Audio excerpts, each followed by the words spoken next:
তুই হ্যাপি তো শ্রেয়া? হ্যাঁ Vishal, thank you so much Sayan. তুই প্রমাণ করে দিলি যে তুই আমার মনের মতন বন্ধু। বন্ধুকে আবার থ্যাঙ্কস কিসের রে? তুই সব সময় হাসি খুশি থাক অয়নের সাথে, মন থেকে আমি এটাই চাই। আচ্ছা, একটা কথা বল, তুই আমার মা বাবা দাদাকে কত সহজে রাজি করালি। আমি তো ভাবতেও পারিনি যে অয়নকে এত সহজে আমার বাবা মা মেনে নেবে। তাহলে তুই এখনো কেন সিঙ্গেল হয়ে ঘুরে বেড়াচ্ছিস বলতো?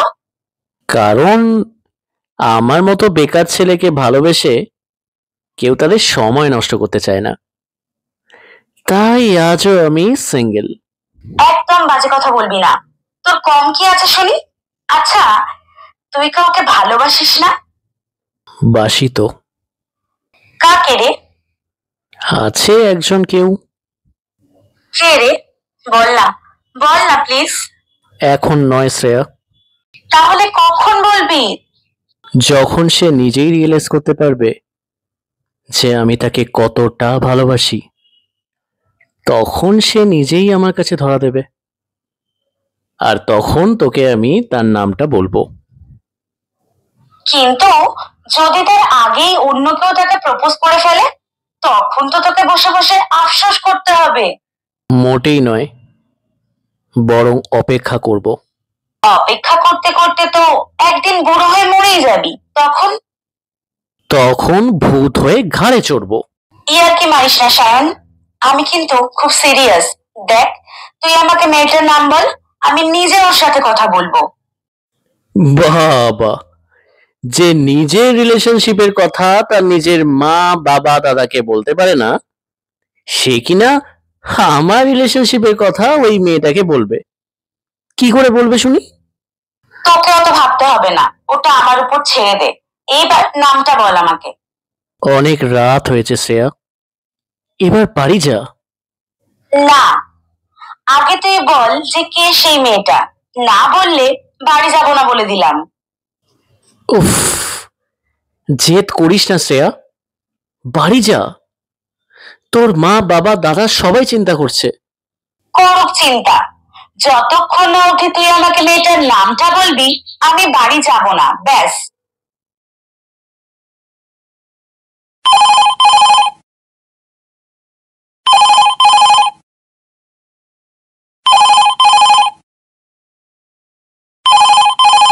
হ্যালো অয়ন, তুমি এখন কোথায় গো? আমি বাড়িতে, তুমি কোথায়? আমি এই বাইরে আছি, বাড়ি ফিরছি। এখনো বাইরে? কটা বাজে দেখেছো? সরি বাবু, একটু লেট হয়ে গেছে।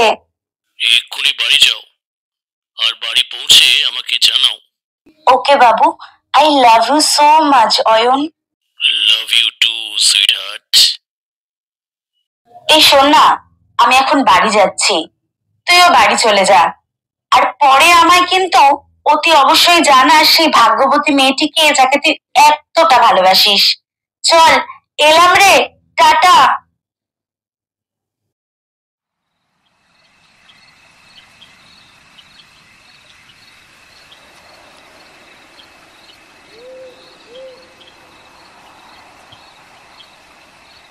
কি রে সায়ন, কি ব্যাপার কি তোর? কোথায় হারিয়ে গেছিলিস তুই? তুই এখানে কি করছিস এখানে এত রাতে? এই শোন, তুই সব সময় আমার প্রশ্নের উত্তর এড়িয়ে যাস কেন বলতো? যা বাবা, হেরিয়ে যাব কেন শুনি? বেশ, তাহলে তুই বল যে এতদিন তুই কোথায় ছিলিস? তোকে ফোনে পাওয়া যায়নি, এমনকি তোর বাড়িতেও গেছিলাম, সেখানে গিয়েও দেখলাম তালা বন্ধ। কোথায় হাওয়া হয়ে গেছিলিস বাবা? সে অনেক গল্প, অন্য কোনো দিন বলবো। তার আগে তুই বল, তোর কি খবর? অয়ন কেমন আছে? বিয়ে করেছিস তো অয়নকে? রে, করেছিলাম। আমার জীবনের সব থেকে বড় ভুল কাজটা আমি করে ফেলেছিলাম। মানে এরকম কেন বলছিস তুই? কি হয়েছে? প্রথম প্রথম বেশ ভালোই কাটছিল রে আমাদের। অয়ন আমাকে খুব ভালোবাসতো, বেশ ধুমধাম করে বিয়ে হয়েছিল আমাদের। অয়ন আমাকে সব সময় চোখে হারাতো। আমার মনে হতো যেন আমি পৃথিবীর সব থেকে বেশি ভাগ্যবতী মেয়ে, যে তার স্বামীর ভালোবাসা পাচ্ছে সব সময়। কিন্তু এই সুখটা বেশি দিন টিকলো না রে। অয়ন ধীরে ধীরে পাল্টাতে শুরু করে। ও আর আগের মতো আমাকে ভালোবাসে না। বাড়িতে থাকলে সারাক্ষণ ফোনে কার সাথে যেন কথা বলতো, অফিস থেকে লেট করে বাড়ি ফিরতো। আমি কিছু জানতে চাইলেই আমাকে ধমক দিত, কয়েকবার আমার গায়ে হাতও তুলেছে। মুখ বুঝে সব সহ্য করতে লাগলাম, বাড়িতে কিছু জানাইনি, কারণ অয়নকে তো আমি নিজে পছন্দ করেই বিয়ে করেছি। তাই বাবা মা জানলে খুব কষ্ট পেত। সেই কারণে দাঁতের দাঁত চেপে অয়নের সমস্ত অত্যাচার মুখ বুঝে সহ্য করতে লাগলাম। কিন্তু বুঝে উঠতে পারলাম না যে অয়ন হঠাৎ করে এইভাবে কেন চেঞ্জ হয়ে গেল। পরে অবশ্য এর উত্তরটা পেয়ে গেছিলাম। আসলে অয়ন অফিসের এক কলিগের সাথে বিবাহ বহির্ভূত সম্পর্কে জড়িয়ে গেছিল। মেয়েটির নাম অতসী। তুই এসব জানলি কোথা থেকে? আসলে একদিন অয়ন ওই অতসী বলে মেয়েটার সাথে যখন ফোনে কথা বলছিল, তখন আমি আড়ি পেতে সব শুনে নিয়েছিলাম রে। ওরা অফিস কামাই করে ঘুরতে যাবার প্ল্যান করছিল, আমি যাতে না শুনতে পাই সেই কারণে চুপি চুপি কথা বলছিল। কিন্তু আমিও সব শুনে ফেলি। তারপর তককে তককে থাকি, যে আমার সংসার ভেঙে আমার স্বামীকে আমার থেকে কেড়ে নিতে চাইছে তাকে আমি হাতে নাতে ধরবো বলে। ধরতে পারলি ওদের? পারলাম, একেবারে হাতে নাতে ধরতে পারলাম।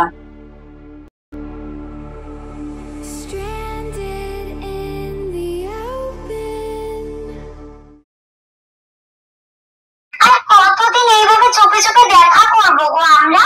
তুমি কবে বিয়ে করছো আমাকে?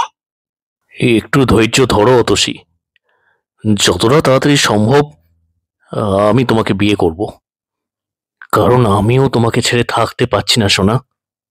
সত্যি? হ্যাঁ গো, সত্যি সত্যি সত্যি, 3 সত্যি। বাহ, চমৎকার, দারুণ দারুণ। এই তাহলে তোমার অফিস, এই তাহলে তোমাদের মিটিং। তুমি এখানে কেন, ভুল সময় চলে এলাম বুঝি? এখানে না এলে তো জানতেই পারতাম না যে তুমি কত বড় শয়তান। আর এই যে তুমি, তোমার লজ্জা করে না একজন বিবাহিত পুরুষের সাথে অবৈধ সম্পর্ক করতে? অবৈধ? কিসের অবৈধ? আমরা দুজন দুজনকে খুব ভালোবাসি। কি? এই অয়ন, ও কি বলছে? তুমি ওকে ভালোবাসো? কি হলো, চুপ করে আছো কেন? বলো, বলবে তো, বলো আমাকে। ও, এইবার আমি বুঝতে পারছি, তুমি এতদিন ধরে দিনরাত মোবাইলে এর সাথেই কথা বলতে, তাই না? এর জন্যই তুমি এত চেঞ্জ হয়ে গেছো। কিন্তু আমি তোমাকে আর চেঞ্জ হতে দেব না। আমি সবাইকে বলে দেব যে তুমি বিবাহ বহির্ভূত সম্পর্কে জড়িত। আমার সাথে বিয়ে হয়ে যাওয়ার পরেও তুমি এই সব করছো। সবাই তোমাকে ছি ছি করবে, দেখে নিও। তোমাকে আমি ছাড়বো না, তোমাদের আমি কাউকে ছাড়বো না, কাউকে না। শ্রেয়া, শ্রেয়া দাঁড়াও, দাঁড়াও শ্রেয়া। এই কি হবে গো? ও যদি সবাইকে বলে দেয় তাহলে তো সবাই আমাকে ছি ছি করবে। আমার তো আর কোনো সম্মানই থাকবে না। ও তো সবাইকে বলে দিতে গেল, কি হবে গো এবার?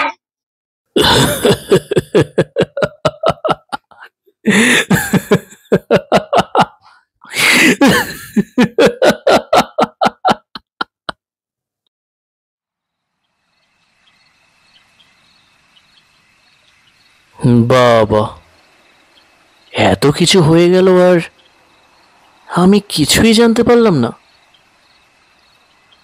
তার মানে ও তোকে কোনো দিনই ভালোবাসেনি, কারণ সত্যিকারের ভালোবাসা কোনোদিন নষ্ট হয় না। ও শুধু তোর রূপ আর শরীরটাকে ভালোবেসেছে, মনকে ভালোবাসতে পারেইনি। যাকে, তুই চিন্তা করিস না, সব ঠিক হয়ে যাবে।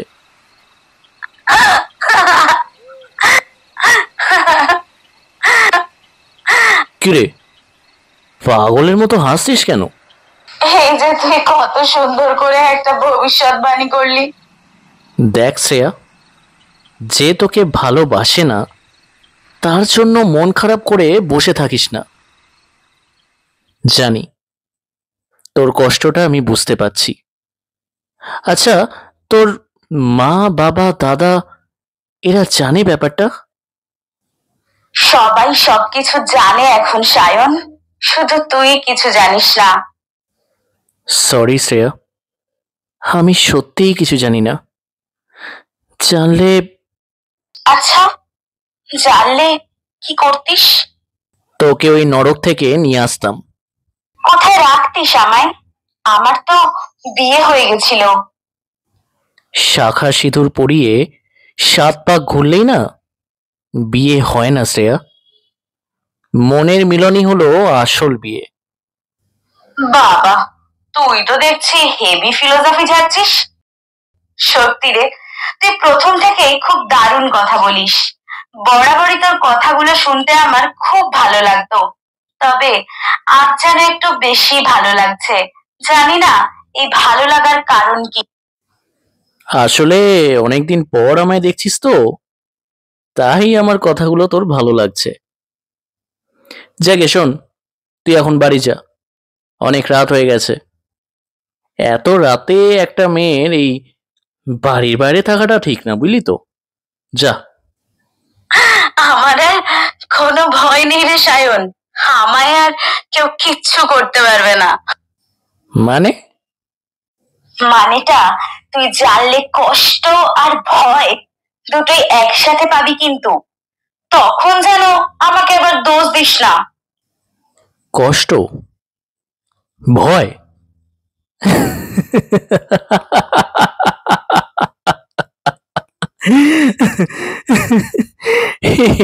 এই শব্দগুলো এখন আর আমার ডিকশনারিতে নেই রে।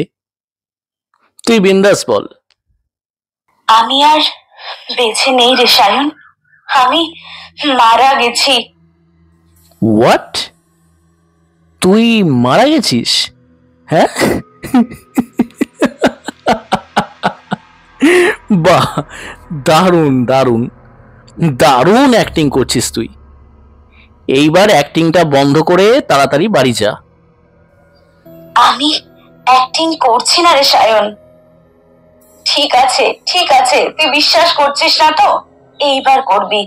আসলে আমি মানুষ রূপে আছি, তাই আমার কথা তোর বিশ্বাস হচ্ছে না। দেখ, এইবার আমি আমার প্রেত রূপে আসছি। দেখ দেখ, বিশ্বাস হয় কিনা দেখ।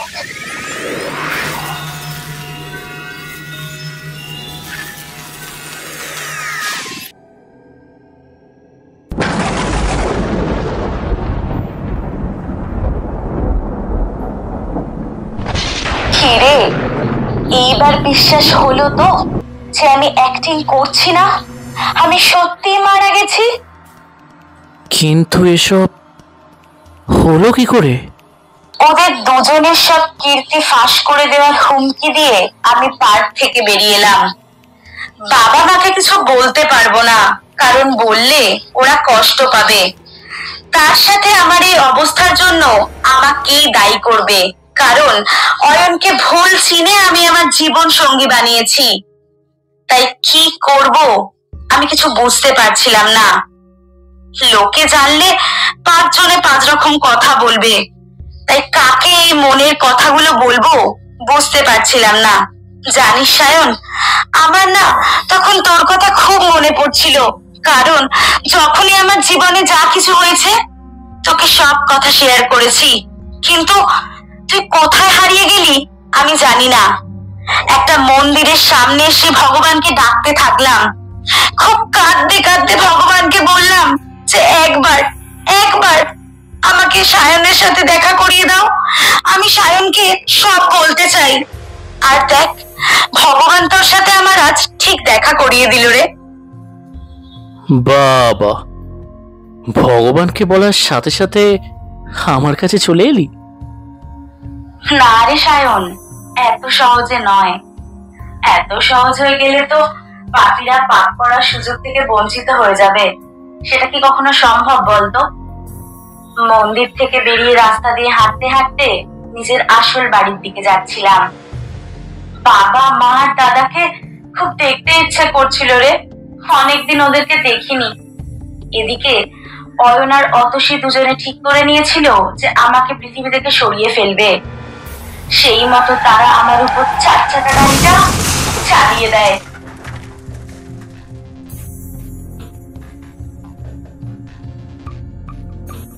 রক্তাক্ত অবস্থায় আমি মাটিতে পড়ে লুটাতে থাকি। শরীর থেকে আত্মাটা যখন বেরিয়ে এলো, তখন দেখলাম আমার ছবির সামনে সবাই কান্নাকাটি করছে। আমার বাবা মা দাদা প্রতিবেশীরা, এমনকি অয়নও। আসলে আমার মৃত্যুটাকে অয়ন অ্যাক্সিডেন্ট বলে চালিয়ে দিয়েছে। তার মানে এখন অয়নের রাস্তা পুরোপুরি ভাবে ক্লিয়ার।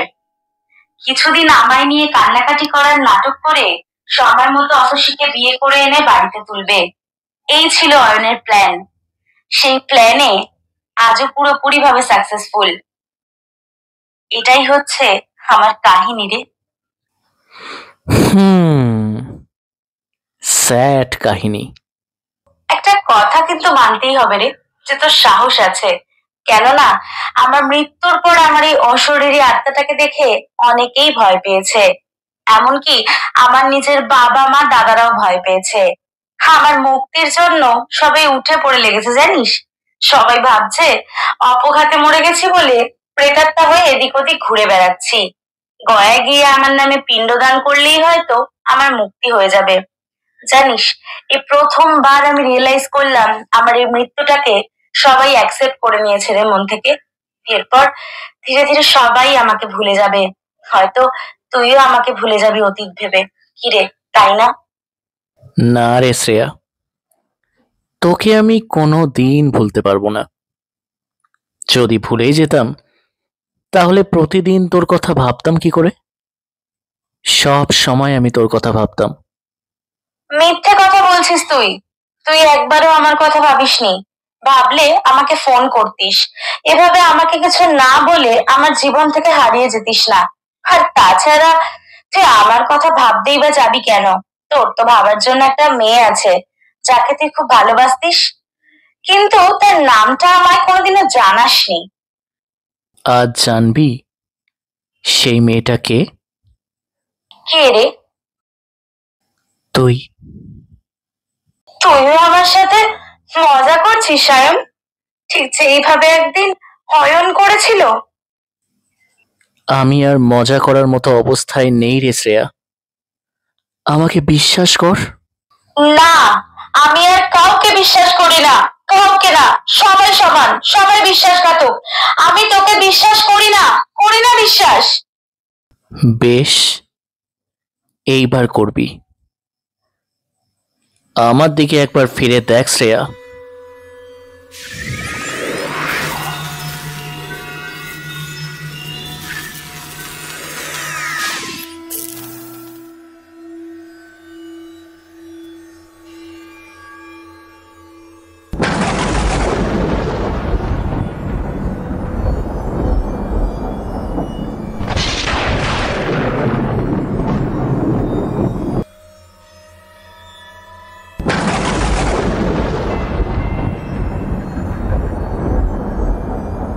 কিরে, এইবার বিশ্বাস হলো তো? আমি তোর চেনা চেনা মানুষগুলোর মধ্যে থাকা কোনো বেইমানি শরীরী মানুষ নই।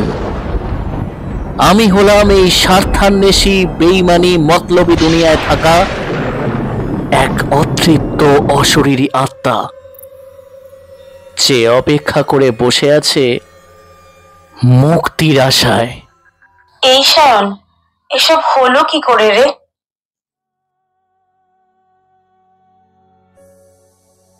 ছোটবেলা থেকেই দেখে আসছি আমার মা বাবার কেউ কারোর সাথে কোনো রকম বনিবনা নেই, শুধু এক ছাদের তলায় থাকতে হয় বলে থাকে। আমাকে কেউ ভালোবাসতো না। যে যার মতো করে নিজেদের নিয়ে সব সময় তারা ব্যস্ত থাকতো। জানিস, আমাকে দেওয়ার মতো না ওদের কারোর কাছে কোনো সময় ছিল না। শুধুমাত্র জন্ম দিয়েছে বলে কর্তব্য পালন করার জন্য আমার ভরণ পোষণটা ওরা করে গেছে। আমার মা বাবা থাকা সত্ত্বেও আমার অনাথের মতো জীবন কেটেছে। জীবনে কোনো দিন কারোর থেকে ভালোবাসা পাইনি। তাই তোর সাথে আলাপ হওয়ার পর তুই আমার খুব ভালো বন্ধু হয়ে গেলি। কিন্তু এই বন্ধুত্বটা কখন যে আমার মনে তোর প্রতি একটা ভালোবাসার জন্ম দিল, সেটা আমি নিজেও বুঝতে পারলাম না। তুই যখন আমাকে এত ভালোবাসতিস, তাহলে তখন আমায় জানাসনি কেন? ভয় পেতাম রে, তোকে হারিয়ে ফেলার ভয় পেতাম। আমি তোকে ভালোবাসি জানলে যদি তুই আমায় ভুল বুঝে চলে যাস, সেই কারণে অপেক্ষা করতে থাকলাম কবে তুই আমার মনের ভিতর থাকা তোর প্রতি ইমোশনগুলোকে বুঝতে পারবি। কিন্তু আমার অপেক্ষাটা অপেক্ষাই রয়ে গেল। জানতে পারলাম অয়ন বলে একটা সুন্দর দেখতে ছেলে তোকে প্রপোজ করেছে, আর তুইও ধীরে ধীরে অয়নকে ভালোবেসে ফেলেছিস। যখন তুই আমার কাছে এসে অয়নকে ভালোবাসার কথাটা জানালি, তখন আমার মনে হলো যে আমার ভালোবাসা পূর্ণতা নাই বা পেল, কিন্তু আমার বন্ধুর ভালোবাসাটা যেন পূর্ণতা পায়। সেই কারণেই তোর মা বাবা দাদাকে আমি তোদের বিয়ের জন্য রাজি করালাম, কিন্তু মন থেকে মানতে পারলাম না। চাইলে আমিও সেই সব স্বার্থপর বেঈমান প্রেমিকদের দলে নাম লেখাতে পারতাম, যারা তাদের প্রেমিকাকে নিজের কাছে না পেয়ে রাগ আর জেদের বশে তাদের প্রেমিকাদের ক্ষতি করেছে। কিন্তু আমি সেই সব মহান অমর প্রেমিকদের দলে নাম লেখাতে চেয়েছি, যে নিজের হাতে নিজের ভালোবাসার মানুষকে অন্যের হাতে তুলে দিয়েছে। যেদিন তোদের বিয়ে হলো, সেদিন আমি অনেক দূরে চলে যাই। পকেটে ছিল স্লিপিং পিলের বড়ি। আমার মৃত্যুর খবর যাতে তুই জানতে না পারিস, সেই জন্য বাড়িতে একটা চিঠি লিখে গেলাম। আমাকে দেওয়ার মতো তোমাদের কাছে কোনো সময় নেই, তাই শুধু শুধু আমার জন্য তোমরা কষ্ট করে এক ছাদের তলায় থেকো না। নিজেকে বড্ড বোঝা মনে হচ্ছে, তাই আমি আমার নিজের পায়ে দাঁড়াতে চাই। একটা ভালো চাকরি পেয়েছি, তাই আমি তোমাদের না জানিয়েই বাড়ি ছাড়ছি। পারলে এই অভাগা অপদার্থ ছেলেটাকে ক্ষমা করে দিও। আমার খোঁজ করো না। তোমরা ভালো থেকো। আমার জন্য কোনো দিন তোমাদের কোনো বিপদে পড়তে হবে না, কথা দিলাম। ইতি সায়ন। যখন চোখ খুলে তাকালাম, তখন দেখলাম যে কয়েকজন লোক আমার শরীরটাকে বেওয়ারিশ ভেবে শ্মশানে গিয়ে পুড়িয়ে দিচ্ছে। আমার এই জীবনের প্রতি সমস্ত মোহ মায়া থেকে আমাকে মুক্ত করে দিল সবাই। এই হলো আমার কাহিনী। কিরে, বেশ ইন্টারেস্টিং কাহিনী না? তবে যাই বল শ্রেয়া, একটা কথা কিন্তু মানতেই হবে, আমাদের দুজনের গল্পেই আমাদের ভালোবাসা পূর্ণতা পায়নি। তাই আমার মনে হয় I love you so much Sayan, I love you. কি বলছিস কি তুই? আমরা এখন দুজনেই মরে ভূত হয়ে গেছি, আর ভূত হয়ে ভালোবেসে কি লাভ বলতো? আমরা তো আর বিয়ে করতে পারবো না। কেন? তুই তো একটু আগেই বললি যে শাখা সিঁদুর পরে সাত পাকে ঘুরলেই বিয়ে হয় না, মনের মিলনই হলো আসল বিয়ে। শ্রেয়া, হ্যাঁ রে সায়ন, আমাদের অতীত জীবন শেষ হয়ে গেছে, আমাদের জীবনের অধ্যায়গুলো না সব গল্প হয়ে গেছে রে, তাই আমাদের আর কোনো পিছুটান নেই। তাই চল আমরা আবার সব নতুন করে শুরু করি। জীবন থাকতে যে ভুলগুলো আমরা করেছি, মরে গিয়ে আমরা সেই ভুলগুলো আর করবো না রে। চল আমরা চলে যাই এই পৃথিবী থেকে অনেক দূরে, এক ভালোবাসার দেশে, যেখানে আমাদের মতো শুধু অশরীররাই থাকে, যাদের কাছে আছে অফুরন্ত ভালোবাসা। চল।